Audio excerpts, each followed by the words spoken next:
Right, it is Sunday morning. We narrowly avoided a frost last night. It got down to about 1 degree, so just in the plus.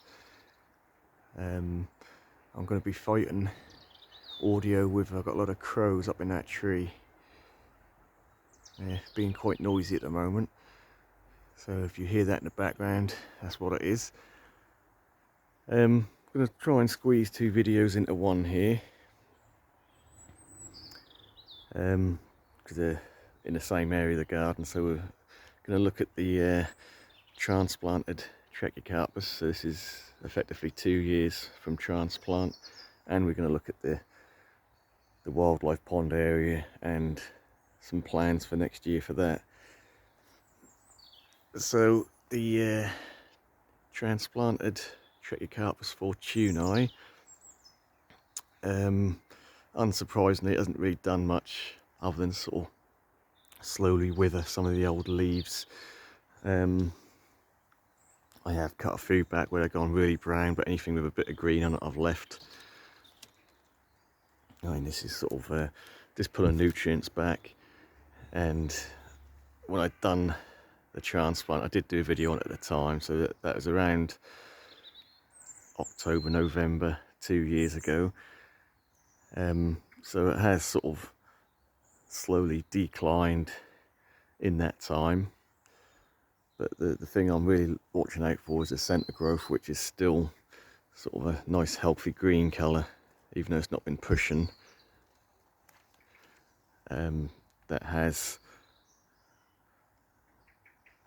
remained green in the centre, so that's always a good sign. So without a doubt this will bounce back eventually. It is obviously in shock still. It's been quite a good summer for it, 'cause it's been fairly mild and wet, so, and I have been obviously watering it as well, but so yeah, I mean, it's not looking brilliant at the moment, but yeah, still plenty of green on it, and I'm hoping the third year will be the year it starts growing again. We've had a couple of years for them roots to really get into the ground, and hopefully, like I say, next year we'll see some growth. So we'll do an update around this time next year on that and see what's going on there. Do need to get this Spanish moss in actually before we get any frosts.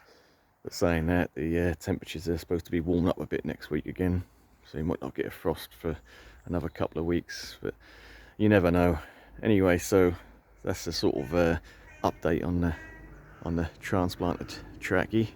So I'm sure you could go back and find the original video I'd done when I bought it. I mean, it was a full leafed all the way down the trunk. It had leaves before I dug it out. Obviously I cut a lot of them back. Right, so this pond area, the gunner is starting to sort of collapse a bit. So we've got a big leaf there which is more or less covering the bulk of the small little pond we've got there, and this is for the amphibians. So we've got lots of frogs and newts in there, so I'd like for that obviously to be a bit more open than it is at the moment, so I will be cutting some of these leaves off the gunner as they flop down, and obviously put them on the crowns of the gunner to protect over winter. So yeah, I mean, if you've got a pond, any dying foliage, you don't really want to leave that in there over winter, because that will cause algae issues next year. You really need to remove any dead or dying foliage, just so they don't add extra nutrients to the water. Anyway, so I've got the gunner at the back there will be staying obviously, and the tree fern will be staying, because that's they seem to be doing quite well in that area. But a lot of the plants around the pond here I will be moving. And I say a lot of plants, mainly the canners.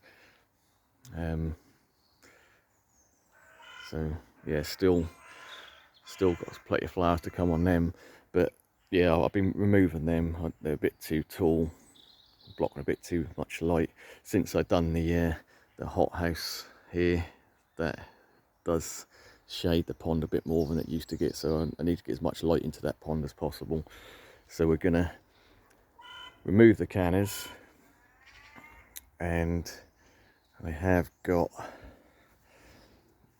it's sort of gone a little bit wild around here, to be fair, and I've left it that way due to the, you know, cover for the amphibians. But we have got a red hot poker there which I'll be removing, and just this general sort of what I call nothing plants, this sort of natural whatever was there originally sort of thing. So I will be moving some of that stuff out. I have got a little Camerops humilis there, so that'll stay. They're slow growing, and that's a dwarf palm anyway, so it'll stay quite small. And I've got a little bit of ginger which sort of moved over when I moved some of the daylilies, so that'll stay. And I have got a little very small cordyline, I think that's a can which pretty much dies back every year and then regrows, so I'll leave that. But a lot of this other stuff is going to come out, and as I said in a video a week or two ago, I've got a couple of the nice coloured phormiums. Good to heck.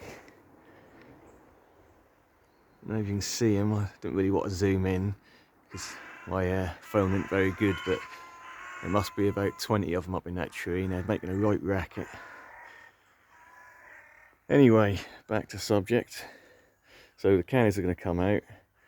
We're going to pull some of the plants out the back here, and yeah, we'll get a couple of phormiums in there and just make it a little bit neater, but still have something, you know, a little bit of undergrowth for the wildlife as well. So yeah, I mean, it's always nice to have a little something to plan over the winter, to, you know, a little area to renovate, as it were, in the garden, and spruce up a bit. And you know, this area has been like this for a couple of years now, but like I say, with the build of the hothouse this year, that is blocking a bit more light, sort of morning light, to the pond. So I would like to just open it up a little bit to be able to, you know, enjoy the pond a bit more, enjoy the wildlife, and get a bit more light in there. Yeah, so I mean, that's just sort of a few plans for next year. Like I say, I quite look forward to doing some new plantings and just freshening up the look of the garden a bit. You know, sometimes one area can sort of change the tone of the whole garden, and yeah, I'd like to make this look a little bit smarter. Right, I think we'll leave it there because I'm getting noised out by all this thinking racket up in the trees here. Right, thanks for watching, we'll catch you on the next one.